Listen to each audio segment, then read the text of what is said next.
प्रिया श्रीनाथ एक पागल औरत है। उसको बार बार एंकर महोदय समझा रहे हैं लेकिन वह बात समझती नहीं है। इसी बात पर एंकर महोदय ने जम के रगड़ देते हैं डिबेट में और डिबेट से भगा देते हैं। तो वीडियो बहुत ज़बरदस्त होने वाला है, एंड तक जरूर देखें। चलिए शुरू करते हैं।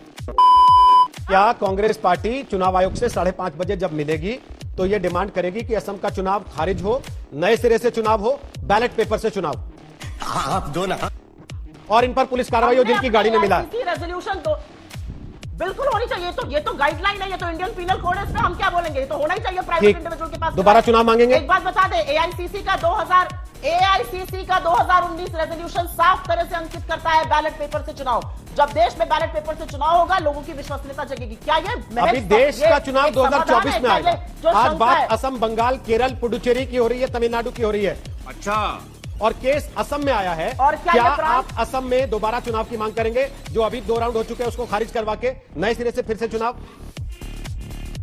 रोहित जी, क्या ये 5 प्रदेश देश का हिस्सा नहीं है? मैंने मना नहीं किया, मैंने पूछा बैलेट पेपर से बिल्कुल होना चाहिए। आप जो मांग करने जाएंगे उसका कोई प्रस्ताव आपके पास हो तो बता दें विस्तार से। ये पहली बार नहीं है और मुझे दुख इस बात का है कि धज्जियां उड़ा देनी चाहिए थी अभी लोकतंत्र के चीरहरण की। उस पर मीडिया चुप बैठा जब तक ये हुई ना बात, किसी का रिपोर्ट नहीं आ गया। देखिए ऐसा है सुप्रिया जी, क्या है ना दिक्कत क्या है ना, जिस थाली में खाता रहो ना इंसान, बाद में उसी को लात नहीं मारना चाहिए। सब मीडिया ने और हमारी रिपोर्टर ने वो सारे कागजात निकाल के रखे सामने जिसको आपके नेता सुबह से चमकाते घूम रहे हैं। उसके बाद अब आप बताने लगे कि मीडिया कुछ नहीं कर रहा है। मैडम, करना आपको है, चुनाव आयोग से मांग आपको करनी है। ये बड़ी अच्छी बात कही आप। हमें जो दिखाना हम दिखा रहे हैं। आप बैठिए, अपनी बात कर रही हैं और आपको कोई रोक नहीं रहा।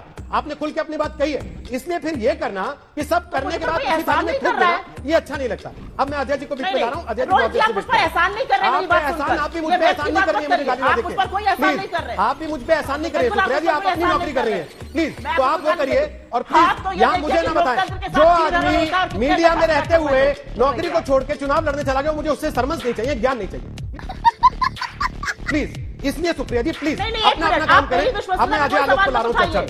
मैं बहुत इंडिपेंडेंट मैंने बहुत इंडिपेंडेंट काम किया। सुप्रिया जी को इंडिपेंडेंस दिख रही है। जब आप पत्रकारिता छोड़ के टिकट लेके चुनाव लड़ गई एक पार्टी से, तो क्या इंडिपेंडेंस रही होगी? अब उसमें मुझे नहीं जाना, तो गेम बचाना, इसलिए छोड़ देते हैं। मसला आपका करियर नहीं है, मसला यह है कि क्या असम में दोबारा चुनाव होना चाहिए, जो आपने सवाल उठाया और जो आप कह रही है कि कांग्रेस पार्टी मांगेगी। अजय आलोक, क्या आप सहमत है इस बात से? हालांकि ये बता रहा हूं 6 बजे पूरी विस्तार से इस पर बहस हो रही है। कांग्रेस बीजेपी दोनों की प्रवक्ता हैं। सुप्रिया जी, आप ले गई थी, आपने मीडिया पर आरोप लगाना शुरू किया। मैंने कांग्रेस पार्टी पर कोई आरोप नहीं लगाया था, केवल आपकी बात सुन रहा था। प्लीज, अब हो गया बहुत। अजय जी, मैडम प्लीज, अब आप मुझे सर्टिफिकेशन देना बंद कीजिए।